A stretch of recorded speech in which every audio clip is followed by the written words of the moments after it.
le club qui a pour l'instant dépensé le plus d'argent en recrutement cet été, c'est le Racing Club de Strasbourg.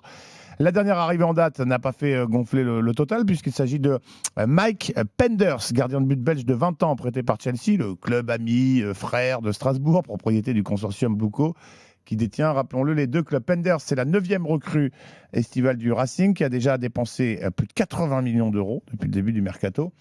De quoi afficher des ambitions un peu plus élevées que la 7e place en Ligue 1 la saison dernière. C'est en tout cas ce que veut croire Walid. Avis tranché. Maintenant, si on doit être en vol d'oiseau sur l'analyse et prendre un peu plus de recul. Walid, pour toi, Strasbourg ne peut plus se cacher désormais. Oui, Strasbourg ne peut plus se cacher. Strasbourg va rentrer dans la cour des grands de cette Ligue 1. Pour moi, Strasbourg doit être considéré comme une équipe capable de jouer la Ligue des Champions dès l'an prochain. Avec toutes les promesses qu'ils nous ont envoyées l'année dernière, avec l'année 2 de Rosenior, avec la qualité et même la manne financière sur le marché des transferts, et surtout la photographie de la Ligue 1 actuelle, où il y a des équipes en manque de repères, il y a des équipes qui n'ont plus d'argent, il y a des équipes qui vont devoir se restructurer avec de la formation.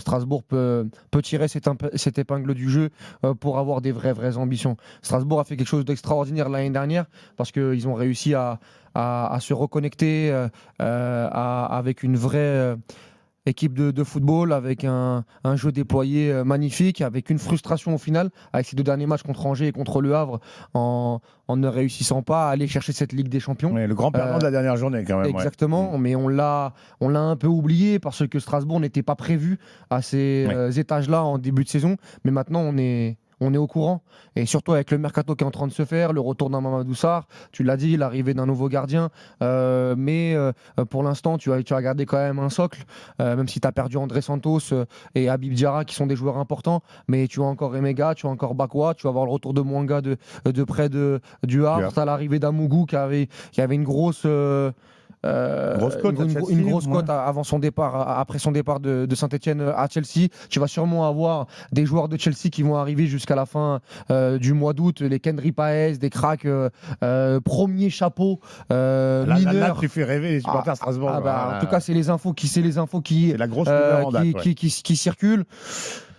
Moi, je dis aujourd'hui, comment il s'appelle, le joueur argentin, l'attaquant, le meilleur buteur de ce Joaquin Panicelli, qui arrive d'Alaves. 21 buts, 8 passes D en 2e division espagnole. C'était sous les couleurs de Mirandés. C'était à Mirandés. Voilà, ils ont aujourd'hui la capacité financière pour faire des coups. Un Valentin Barco qui avait fait une 2e partie de saison vraiment de très grande qualité. Une belle révélation de la saison dernière. Qui faisait partie des très belles révélations. Gueladoué qui est encore là. Ils ont une vraie équipe. C'est très costaud et ils ont un super coach. Parce que pour moi, Rosenior n'est pas qu'une hype, c'est un entraîneur qui va véritablement compter dans ce championnat, je pense, sur la durée ou ailleurs.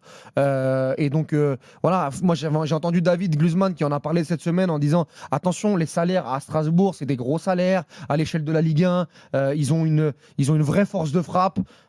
Faut plus les considérer, on peut plus les considérer comme la petite surprise, le petit poussé. Surtout que je vais mettre ça en relation, en perspective avec la santé d'autres clubs. L'Olympique Lyonnais, on n'en sait rien. Le RC Lens, on n'en sait rien. Rennes, on n'en sait rien. Nice, cette année, on voit bien les prospects qui vont aller chercher et la perte de Guessant, d'un Laborde, on n'en sait rien aussi. Donc Strasbourg, ils peuvent avoir cette capacité à aller titiller la 4e, la 5e place.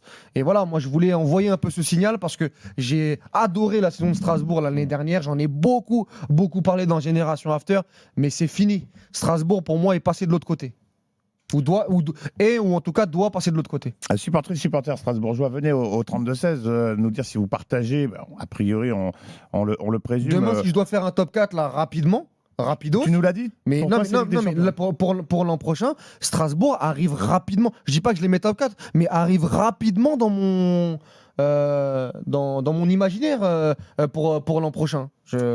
Alors tu l'as dit toujours avec cette espèce de principe qui colle assez bien en plus à la philosophie de Liam Rosenior, c'est que l'effectif est très jeune sur les 9 recrues déjà enregistrées. C'est Omo Bamidele qui arrive de Forest, le défenseur central. Qui était déjà là l'année dernière, mais qui a été... Mais dans les recrues, dans les transferts définitifs, qui a 23 ans. Sinon, on est entre 19 et 23 ans. Tu souscris à l'exigence de Walid, Kevin, ou tu penses qu'il y a quand même un petit risque là dans le projet strasbourgeois?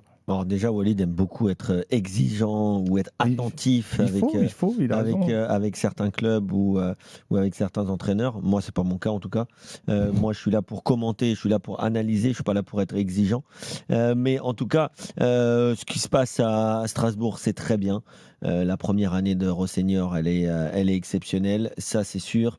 Et je sais que Marc Keller, qu'on avait reçu dans l'after il y a quelques mois, nous avait aussi parlé de ce projet strasbourgeois qui est encore en pleine mutation, avec un stade de la Méno qui va être encore en construction. Non, moi je ne vais pas être particulièrement exigeant. En tout cas, je pense en effet qu'ils seront pas loin. Ils seront pas loin d'arriver à être vraiment très intéressants pour jouer, pourquoi pas, les premiers rôles dans les places européennes, mais comme ils l'ont déjà fait cette saison finalement. Donc je les vois refaire un même type de saison. Walid, tu dis que tu es très exigeant, mais tu oublies qu'ils ont perdu leur gardien. J'ai dit le mot très exigeant. Tu as dit que tu seras exigeant. Non, je dis que pour moi, ils changent de statut, Strasbourg, et qu'ils doivent. En ayant ils perdu doivent leur jouer la Ligue gardien, des en ayant Champions. perdu leur Ouais. capitaine, tu changes Ouais, de ouais, statut. oui, oui. En ayant la moyenne d'âge peut-être des plus jeunes Comme en l'année Europe. dernière.